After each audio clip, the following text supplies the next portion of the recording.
So what I thought I'd do is read a little bit, and I'll try not to read too long. And I think the stories are interesting, but really the book is about the stories.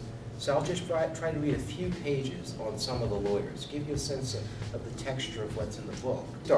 I'm going to start in 1925. I'm going to talk a little bit about a lawyer named Raymond Pace Alexander, who I've talked about before, and then step back about more than 50 years to a lawyer who occupies the first chapter of the book, a 19th century lawyer named John Mercer Langston.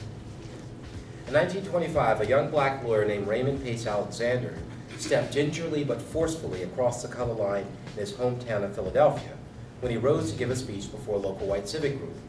Only 2 years had elapsed since his graduation from Harvard Law School, but he was already racking up a string of improbable courtroom victories that would soon make him one of the best trial lawyers in the city, regardless of race.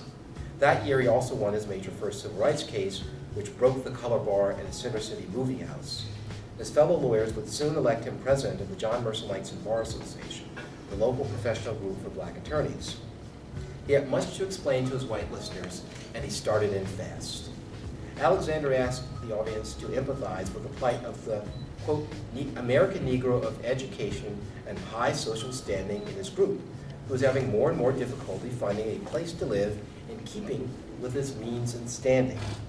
What hope is there for harmonious race relations, he asked, quote, when there is no opportunity for your people to know my people of means, responsibility, and position.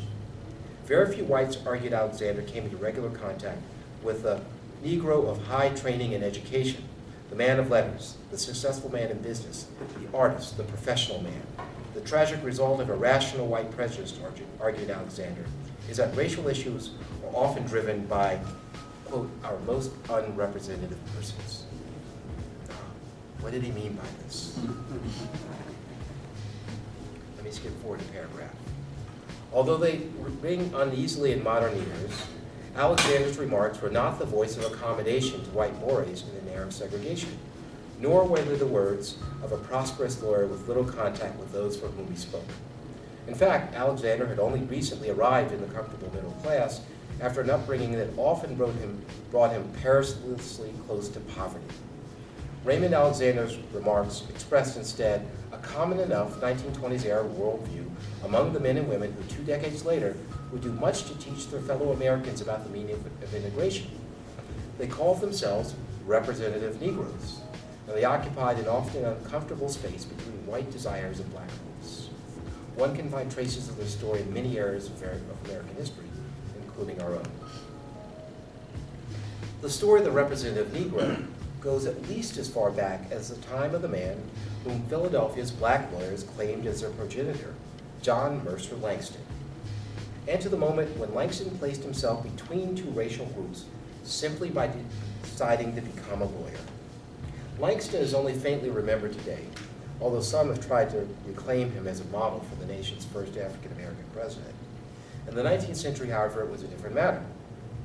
Langston was one of the leading public figures of his day, rivaling Frederick Douglass for preeminence in black politics and earning the trust of whites in ways that would seem noteworthy in almost any era of American history. Born in 1829 in Virginia and raised in Ohio, Langston graduated from Oberlin College and was admitted to the bar in an era when his fellow Ohioans weren't even sure that African Americans deserved basic citizenship rights. He then somehow persuaded a steady stream of whites to beat a path to his door. In 1855, he wrote Frederick Douglass to announce something that seemed unprecedented. Langston had been elected to local office in an all-white township. Langston's improbable journey began with his decision to become a lawyer. It gave him the confidence in his role in public life and an ease among whites, which he would later put to good use. But to become a lawyer, the figure who believed that he could stand in for the aspirations of blacks would first have to prove that he was a white man. John Mercer Langston shared an important characteristic with Frederick Douglass and Booker T. Washington, the only two 19th century black Americans who outclassed him in national influence. He was a product of a biracial parentage. Langston was the son of a white Virginia slave owner who lived openly with a formerly enslaved woman named Lucy Langston, and who sent their young son to Ohio to be educated after his death. He also happened to be the great uncle of the poet Langston Hughes, who was named for John Mercer Langston.